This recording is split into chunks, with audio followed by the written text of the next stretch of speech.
네, 소개 말씀 감사드립니다. 제가 오늘 발표할 주제는 하이브리드 어프로치인 페리페럴 아트리아 디지즈입니다.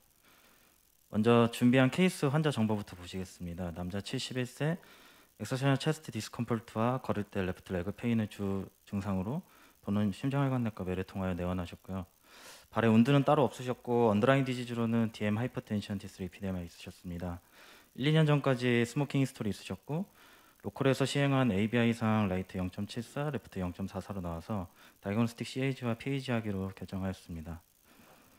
코로나리 엔지오그라피 상에서 프록시말 디스타 LAD에 50% 디퓨즈하게 스테노시스 있고 미드 디스타 LCX에 70% 디퓨즈 탄뎀 리전 있는 투베슬 디지즈였고요. 페리페럴 엔지오그라피 상에서 레프트 익스터널 일리아 아테리가 토탈 오클루전 되어 있는 것이 확인되었고 레프트 커먼 페모럴 아테리부터 슈퍼피셜 페모럴 아테리까지 디퓨즈하게 스테노시스 있는 리전 확인되었습니다. 엔지오상에서 리전이 확인이 되었기 때문에 어떻게 치료를 할까 고민을 했는데 클라우디케이션 자체도 그렇게 심하지 않았고 환자분께서도 시술적인 치료보다는 먼저 약물 치료를 하기를 원하셔가지고 스타틴이나 실로스타졸 같은 약물로 메디케이션 테라피를 한 후에 증상이 심해지면 리바스큘라리제이션 해주기로 결정하였습니다. 3개월 OPD 팔로우업 했을 때 환자분께서 클라우디케이션이 더 심해지면서 레스팅 시에도 레그 페인을 호소하셨습니다. 따라서 ABI와 로우 익스트리미티 CT로 이벨리에이션 하기로 결정하였습니다. ABI 상에서 라이트 0.86, 레프트 0.34로 3개월 전에 로컬에서 진행하셨던 것보다 레프트가 조금 더 떨어진 것을 확인할 수 있었고요. 로우 익스트리미티 CT 상에서도 3개월 전 PAG 결과와 같이 레프트 익스터널 일리아 아테리가 토탈 오클루전 되어 있고 레프트 슈퍼피셜 페모럴 아테리가 디퓨즈하게 스테노시스 있는 것이 확인되었습니다. 또한 보스 커먼 페모럴 아테리에 헤비 카시피케이션을 동반한 타이트한 스테노시스가 있는 것을 확인하였습니다. 리전 클래시피케이션 상에서 루더포드 카테고리 4 TASC2C 리전임을 확인하였습니다. 2016년 AHA ACC 가이드라인을 보시면은 클라우디케이션이 있는 환자에게 메디케이션 테라피와 엑서사이즈 테라피를 우선적으로 할 것을 권고하고 있고 이러한 치료가 충분하지 않을 때 리바스큘라리제이션 하는 것이 좋겠다라고 권고하고 있습니다. 환자분께서는 스타틴이나 안티플레이틀렛 같은 약물로 3개월 정도 치료를 하셨음에도 불구하고 클라우디케이션이 더 심해졌기 때문에 리바스큘라리제이션 하는 것이 좋겠다라고 판단하고 리바스큘라리제이션 하기로 결정하였습니다. 리바스큘라리제이션의 치료법에는 크게 오픈 서저리하고 엔도바스큘라 테라피가 있는데 이러한 시비어 클라우디케이션이 있는 환자에게 어떠한 치료법이 좀 더 효과적일까에 대해서 데이터를 좀 찾아봤습니다. 90년대 후반부터 2000년대 초반까지 시비어 림 이스케미아가 있는 환자에게 바이패스 서저리를 퍼스트로 치료를 할 것이냐 아니면 발른 엔지오플라스티를 퍼스트로 리바스큘라리제이션 할 것이냐에 대해서 랜덤 트라이얼 연구를 한 베이시 트라이얼이라는 연구인데요. 그래프에서 보시면은 앰프테이션 프리 서바이벌과 오버럴 서바이벌군에서 발른 엔지오플라스티와 바이패스 서저리군에서 초기에 2년 정도까지는 큰 차이가 없는데 추적 기간이 길어질수록 바이패스 서저리군이 더 서바이벌 측면에서 높은 것으로 나타났습니다. 결과적으로도 앰프테이션 프리 서바이벌과 오버럴 서바이벌에서 서저리군이 더 좋은 것으로 나타났습니다. 다음은 최근에 발표된 베스트 CLI 연구인데요. 림 이벤트나 리인터벤션, 앰프테이션, 데스 측면에서 엔도바스큘라 테라피보다 서저리군이 발생 가능성이 더 낮은 것으로 나타났습니다. 프라이머리 아웃컴과 세컨더리 아웃컴에서도 서저리군이 엔도바스큘라 테라피군보다 더 좋은 것으로 나타났습니다. 앞에 보신 데이터에서 보신 바와 같이 오픈 서저리가 엔도바스큘라 테라피보다 더 좋은 것은 이제 나타난 사실인데요. 말 그대로 수술이기 때문에 뭐 에이지나 코로너리 아테리 디지즈, 블리딩 리스크, 인펙션과 같은 서지컬 리스크를 고려하지 않을 수가 없습니다. 반대로 엔도바스큘라 테라피는 뭐 롱텀 서바이벌이나 림 셀비지 측면에서 더 오픈 서저리에 비해 떨어진다고 나와 있지만 오픈 서저리에 비해서 덜 침습적이라는 점, 그리고 테크닉적으로나 디바이스적으로 나날이 발전하고 있는 치료법이라는 점에서 충분히 장점이 있는 치료법이라 생각합니다. 그렇다면 이런 오픈 서저리와 엔도바스큘라 테라피의 두 치료법의 장점을 살려서 시술로 치료할 수 있는 부분은 시술로 치료를 하고 수술로 치료가 필요한 부분에는 수술로 치료를 하는 하이브리드 어프로치를 이용을 한다면 PAD 치료에 효과적이지 않을까에 대해 생각을 하고 몇 가지 데이터를 좀 찾아봤는데요. 유럽의 한 저널에서 발표한 자료고 멀티레벨 PAD가 있는 환자에게 하이브리드 트리트먼트 했을 때 서바이벌과 페이턴시를 나타낸 자료입니다. 5년 서바이벌, 프라이머리 페이턴시, 세컨더리 페이턴시에서 높은 확률로 하이브리드 트리트먼트가 좋다라고 나와 있고요. 다음은 한국에서 발표한 자료인데 여기서도 마찬가지로 멀티레벨 PAD가 있는 환자에게 하이브리드 트리트먼트를 했을 때 페이턴시를 보여준 자료인데요. 프라이머리 페이턴시, 세컨더리 페이턴시에서 높은 레이트로 괜찮다라고 나와 있습니다. 또한 하이브리드 어프로치로 시술을 하면은 일반적인 서지컬 테라피보다 출혈량을 감소시킬 수 있고 오퍼레이팅 타임도 줄일 수 있으며 서지컬 리스크도 줄임으로써 환자에게 부담을 줄일 수 있고 환자의 입원 기간 또한 줄일 수 있다는 장점이 있습니다. 따라서 오픈 서저리와 엔도바스큘러 테라피는 좀 대립적인 치료법으로 볼 게 아니라 각자의 장점을 살릴 수 있는 하이브리드 어프로치를 통해서 효과적으로 PAD 치료 전략이 될 수 있다고 생각합니다.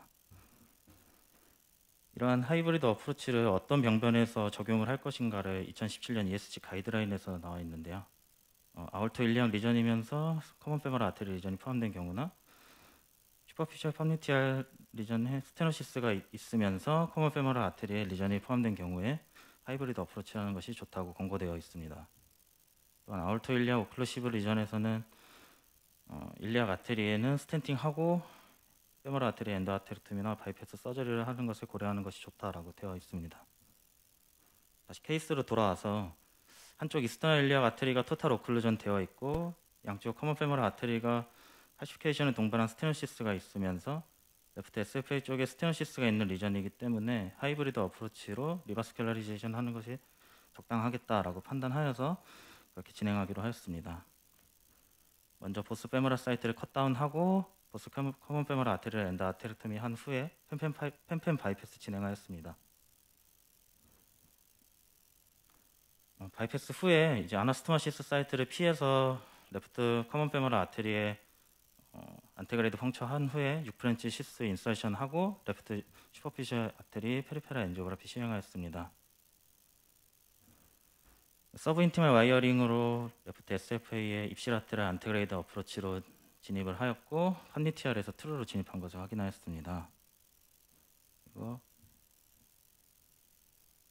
어드미라 엑스트림 4.0의 200mm 발룬으로 프록시마 디스타 SFA에 프리 발루닝 해주었고 발루닝 후에 팔로우 엔조에서 디퓨저하게 다이섹션이 있는 것이 확인이 되어서 DES 스텐트 일루비아 6에 127에 100mm를 다이섹션 구간에 스플릿하게 인서션 하였습니다.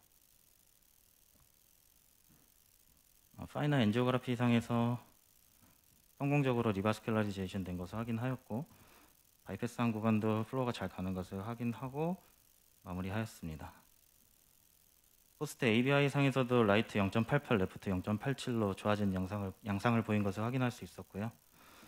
요약해서 말씀을 드리자면 메디케이션이나 엑서사이즈 테라피로도 충분히 개선이 되지 않는 클라우디케이션 환자에게는 리바스큘라리제이션이 필요한데 리바스큘라리제이션의 두 치료법인 오픈 서저리와 엔도바스큘라 테라피는 각자 장점을 가지고 있으므로 이러한 장점을 잘 혼합해서 사용할 수 있는 하이브리드 어프로치를 통해서 PAD를 치료를 한다면 효과적일 것이다라고 생각합니다. 따라서 가이드라인에 따라 커먼 페모럴 아테리 리전이 포함된 아울터 일리악 리전 혹은 페모럴 팜니티알 리전의 경우에 하이브리드 어프로치로 리바스큘라이제이션 하는 것이 좋다고 생각합니다. 경청해 주셔서 감사합니다. 예, 대단히 감사합니다. 우리 코멘트나 질문 전에 이제 하나 여쭤보고 싶은 거는 인천성모병원에서는 지금 하이브리드 검사실을 어떻게 운영하는지 잠깐 먼저 말씀해 주실 수 있을까요? 하이브리드 방은 따로 없고요. 보통 이렇게 하이브리드로 컴바인해서 할 때는 캣방에서 주로 하고 있습니다. 그럼 흉부외과 선생님들이 오셔서 예. 직접 하시는 건가요? 제가 여쭤본 거는 저희가 이제 페리페럴 아테리 디지즈 환자들한테 일반적으로 저희가 하이브리드를 하든 PTA를 하든 여러 가지 다양한 방법이 있겠지만 가장 중요한 거는 경험이 많으신 분이 또 그 경험을 이용해 가지고 그 시설이 준비되어 있는 상태에서 치료를 하는 것이 가장 중요하다고 생각해요. 그렇지 않으면은 그 치료 과정 중에 어떤 이벤트가 생길 수 있기 때문에 굉장히 중요할 것 같고요. 아까 말씀해 주셨다시피 스타틴이나 항혈투판제, 실로스타졸 이런 약제를 우선적으로 사용하는 것이 굉장히 중요하다고 생각합니다. 그리고 그에 따라서 우리가 금연 프로그램을 갖는다거나 아니면 운동 프로그램을 이렇게 해서 환자들한테 치료를 하는 것이 우선 물론 하이브리드를 하기 이전에 우선시 돼야 된다고 저는 생각을 하고요. 거기에 맞춰서 그 치료 방법을 세우고 치료하는 것이 굉장히 중요하다고 생각합니다. 저 우리 어디언스 선생님이나 패널 선생님들 질문 있으시면 부탁드립니다. 예, 전병헌 선생님. 안녕하세요. 저 고대 구로병원 전병헌입니다. 되게 좋은 방법이고 좋은 환자를 위해서 좋은 방법이라 생각을 하는데 아까 케이스에서는 제가 하나 여쭤보고 싶은 게 사실은 우리가 페리페랄에서 ISR이 제일 적은 부위가 아무래도 일리학이라고 생각이 들거든요. 그럼에도 불구하고 전 혈관을 다 인터벤션 해야 되는데 일리학만 안 하는데 무슨 이유가 있을 것 같아요. 이게 단순히 리스크가 높아서인지 어프로치를 하려고 했는데 잘 안 됐다든지 뭐 이런 이유가 있었는지 아니면 처음부터 일리학은 안 건들고 페모랄 밑으로만 하기로 계획을 하셨던 건지 좀 궁금해서 여쭤보겠습니다. 일단은 보스 커먼 페모랄 아테리에 이제 심한 칼시피케이션에 동반한 스테노시스가 있었기 때문에 뭐 펑처 사이트 문제도 있고 어떻게 보면은 기왕이면 어차피 엔드 아테렉토미를 해야 되면은 일리학 아테리는 그냥 뭐 바이패스 해주는 것이 좋겠다라고 아마 오퍼레이터가 판단을 해서 그렇게 진행한 것 같습니다. 그 관련해서 저도 궁금해서 여쭤보고 싶은데요. 그러면 그 시술 하이브리드 시술 처음부터 끝까지 흉배과 선생님들이 진행을 하신 거죠? 인터벤션은 또 흉배과 선생님이 하신 겁니까? 인터벤션은 저희 심장혈관내과 교수님이랑 같이 컴바인해서 하긴 하셨는데요. 흉배과에서도 PTA를 하긴 하셔가지고 교수님에 따라서 조금 다르긴 하십니다. 네, 제가 이런 질문 던진 건 왜냐하면 외과 선생님들은 주로 그런 경우들은 좀 건너뛰시려고 해서 펜팸을 좀 많이 먼저 돌리시고 또 하시다 보니 외과적으로 어프로치 하다 보면 그런 경우들이 있고 뭐 아시다시피 저희 쪽 순환기 쪽에서는 컷다운이 안 되니까 어떻게든 그렇게 해서 열려고 하는 좀 성향이 있어서 그런가 하고 여쭤본 겁니다. 예, 저도 잠깐 코멘트 드리면은 그 엔드 아테렉토미를 흉배과에서 하고 우리가 이제 PTA를 하고 그게 성적이 굉장히 좋잖아요. 그냥 PTA만 하는 경우 그리고 그냥 서저리만 하는 경우 당연히 뭐 다 좋은 성적을 나타낼 수 있지만 그 팔로우업 해보면은 한 2년 팔로우업에서 보면 한 반 이상 굉장히 더 엔드 아테렉토미하고 PTA를 같이 하는 경우가 그 성적이 굉장히 좋거든요. 그래서 아까 서두에도 말씀드렸다시피 흉배과 선생님들이 엔드 아테렉토미 잘 해주시면 나머지는 저희 카드에서 하면은 굉장히 좋은 결과를 얻을 수 있을 거라고 생각됩니다. 그래서 경험이 중요하다는 것은 서로를 좀 배려할 수 있는 양보도 가지고 있는 것이 정말 잘하시는 분이 아닐까 하는 생각이 좀 듭니다. 너무 고집스럽게 PT에만 고집을 하거나 그러니까 수술만 고집하는 것이 아닌 조화가 중요할 것 같습니다. 전대병원의 이동환입니다. 저도 하나 궁금한 게 있는데요. 하이브리드 어프로치는 최근 혈관 질환을 치료하는 데 있어서 가장 현대적인 방법이고 가장 요즘에 좀 많이 이용하고 있는데요. 그래서 여러 병원에서 하이브리드 룸을 지금 개설하거나 뭐 개설 중에 있는 것으로 알고 있습니다. 저희 병원에서도 최근 하이브리드 룸을 개설해가지고 지금 이제 막 시작했는데요. 제가 궁금한 것은 선생님이 해주신 페리페랄에서 하이브리드 어프로치에 대해서 설명해 주셨는데 그 외에도 뭐 어떤 하이브리드 룸에서 할 수 있는 어떤 다른 시술이 있는지 아니면 또 경험 있는지 좀 궁금하고요. 저희 병원에서의 경험에 의하면 예전에 한번 타비를 한번 할 때 페리페랄 아터리가 너무 5mm 이하로 너무 작고 칼슘이 너무 심해가지고 디바이스가 넘어가기 힘들겠다 생각해서 서브클라비안 아터리를 컷다운 도움을 받고 그래서 타비를 성공적으로 시행한 그런 경험이 한 번 있는데 그런 경험 외에 또 선생님 혹시 그런 어떤 질환이라든지 어떤 경험 뭐 이런 거 있으면 좀 답해 주셨으면 감사하겠습니다. 사실 뭐 저희가 명확하게 하이브리드 룸이라고 칭할 수 없는 상황이라서 그냥 캣방에서 사실 진행을 하는 거거든요. 그래서 뭐 그렇게 하이브리드 경험이 많지는 않은데 사실 저희 캣방에서는 뭐 헤바 할 때 디브랜칭까지는 가능하긴 하거든요. 그래서 그 정도까지만 지금 하고 있고 뭐 다른 시술에 관해서 하이브리드는 보통은 수술방에서 뭐 시안 보면서 많이 진행하시는 것 같습니다.